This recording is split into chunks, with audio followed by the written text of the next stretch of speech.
कि आदिवासियों यानी कि शेड्यूल्ड ट्राइब्स को जो इंडिपेंडेंस था, भारत की इंडिपेंडेंस से 100 साल पहले अंग्रेजों ने दे दिया था। यानी कि जो पहला जो आजादी का आंदोलन था वो आदिवासियों ने 100 साल पहले जीत लिया था। तो उन लोगों ने ये कहा, तो बाबा साहब ने इसके रिप्लाई में कहा कि एक्सक्लूडेड और पार्शली एक्सक्लूडेड एरियाज में तो आपको अनुसूची 5 और 6 में ऑलरेडी एग्जम्पशन है, तो ये तो स्टेट के ऊपर जिम्मेदारी है कि ये इसको लागू करे उन एरियाज में या न करे। मैं इस डिबेट को थोड़ा अलग डायरेक्शन में ले जाना चाहता हूं।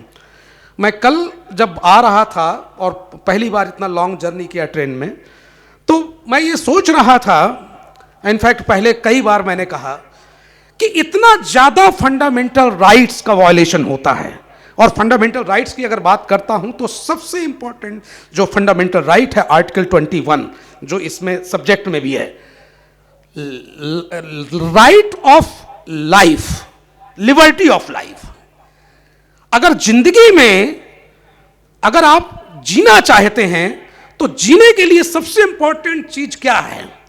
शरीर का निरोग होना, और अगर आप बीमार पड़ जाएं खुदा ना खास्ते तो उसका इलाज होना। अभी भी इस देश में यह डिबेट बहुत सालों से चल रही है कि health is a fundamental right और नॉट। मुझे यह बता दीजिए कि अगर हेल्थ को रोक दिया जाए, यहां हेल्थ, मैं सर्विस की बात कर रहा हूं, पब्लिक हेल्थ तो बहुत दूर की बात है, अगर हेल्थ को रोक दिया जाए, जो ट्रीटमेंट को रोक दिया जाए, तो कितने हजारों लोग मर जाते हैं। अगर मैं आपसे कहूं कि 1 मिलियन बच्चे सिर्फ प्रिवेंटिव डिसीजेस की वजह से इस देश में मरते, यानी कि 10 लाख बच्चे हर साल मर जाते हैं, और यह डाटा है 2014 में यूनिसेफ का रिपोर्ट है, उसमें कैटेगराइजेशन है कि इतने परसेंट एससी है, इतने परसेंट ओबीसी है, इतने परसेंट माइनॉरिटीज है, इतने परसेंट जो है वो रूरल एरियाज के लोग हैं। रूरल एरियाज में उस रिपोर्ट में क्लियरली ये लिखा है रूरल एरियाज के लोग हैं। उन रूरल एरियाज में जब मैंने क्वेश्चन किया इस रिपोर्ट के वन ऑफ द राइटर, जो कि इस समय नीति आयोग के मेंबर हैं, प्रोफेसर बी के पॉल से, कि सर ये रूरल एरियाज में जो बच्चे मर रहे हैं, क्या उसमें एससी, एसटी, ओबीसी और अदर्स के अलावा भी है क्या? देन ही आस्क्ड, कुलदीप ये क्वेश्चन क्यों पूछ रहे हो? Anyway, he got the award for that and he is a member. Now second question arise कि एक मेंबर ने इसी कॉन्स्टिट्यूएंट असेंबली में जब आर्टिकल 47 का डिबेट हो रहा था, तो उन्होंने ये कहा कि जितना कॉस्ट इन अल्कोहल और इन इलिसिट ड्रग्स को जो यूज करने से जो बीमारियां होती हैं उसको ट्रीट करने में है, उससे कहीं ज्यादा जो ट्रीट करने में जो कॉस्ट है वो उससे बहुत ज्यादा है, जो कि इसमें हम रेवेन्यू गवर्नमेंट को मिलेगा।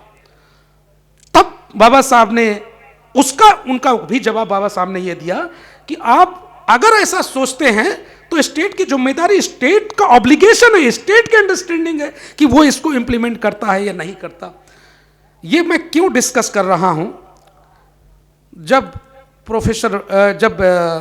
द्रौपदी मुर्मू को प्रेसिडेंट बनाया तो मेरे दिमाग में ये आता था कि ये राष्ट्रपति बना दिया, ऐसा द्रौपदी मुर्मू महामहिम ने हमारी क्या किया, मैं रिस्पेक्टफुली बात कर रहा हूं, कि जो कि प्रेसिडेंट बना दिया इनको। ऐसा कौन सा अचीवमेंट है इनका कि जो प्रेसिडेंट बना दिया? तब मुझे, अभी मैं अश्विनी कुमार पंकज की एक बुक पढ़ रहा था, आर्टिकल 5 और 6 और अनुसूची 5 और 6वीं में उन्होंने ये मेंशन किया कि जो झारखंड में जो पत्तलगड़ी आंदोलन था, पत्तलगड़ी आंदोलन क्या था हमको सबको पता है। जब हम कोई भी सोशल मूवमेंट चलाते हैं, कहने के लिए हम बामसेफ में एससी, एसटी, ओबीसी और माइनॉरिटी शेड्यूल्ड ट्राइब्स भी हैं। मैं कई बार ये क्वेश्चन करता हूं अपने लोगों से, अपने लीडर से भी करता हूं कि किस शेड्यूल्ड ट्राइब का जो पार्टिसिपेशन है उस तरीके से नहीं होना, उस तरीके से नहीं होता, या उनके आंदोलनों में हमारी भागीदारी बहुत कम होती है। इसी तरह मैं काले सर से आज डिस्कस कर रहा था कि हम काफी सालों से ओबीसी के राइट्स के बारे में तो हम बहुत ज्यादा जागरूक हैं, लेकिन क्या शेड्यूल्ड ट्राइब्स के जो ट्राइबल राइट्स के बारे में, उनकी अनुसूची 5वीं और 6वीं के बारे में क्या हमने कभी डिस्कशन किया है, कभी कोई आंदोलन चलाया? I think we should more aware. ये मैं इस समय डिस्कस क्यों क्यों कर रहा हूं, क्योंकि हम लोग जो हैं रहते हैं शहरों में, गांव में, जो मैक्सिमम डेथ्स या मैक्सिमम जो डेथ्स होती है बिकॉज ऑफ द डिसीज, और जो ये पब्लिक हेल्थ रिलेटेड जो प्रॉब्लम्स है वो सारी आदिवासी एरियाज में होती है। तो आदिवासियों को, हमको तो हेल्थ एक्सेस कुछ थोड़ा बहुत है, आप मुंबई में रह रहे हैं, आप प्राइमरी हेल्थ सेंटर है, सेकेंडरी हेल्थ सेंटर है, लेकिन what about those scheduled tribes people, उनके पास कुछ नहीं है।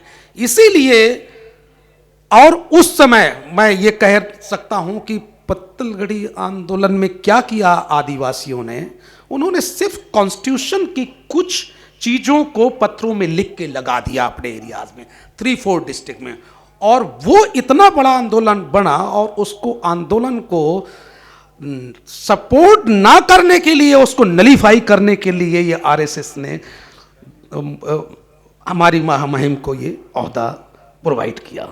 ये आरएसएस की चाल थी। शायद ये जवाब जो मैं बहुत दिनों से मांग रहा था, इसका जवाब मुझे मिला।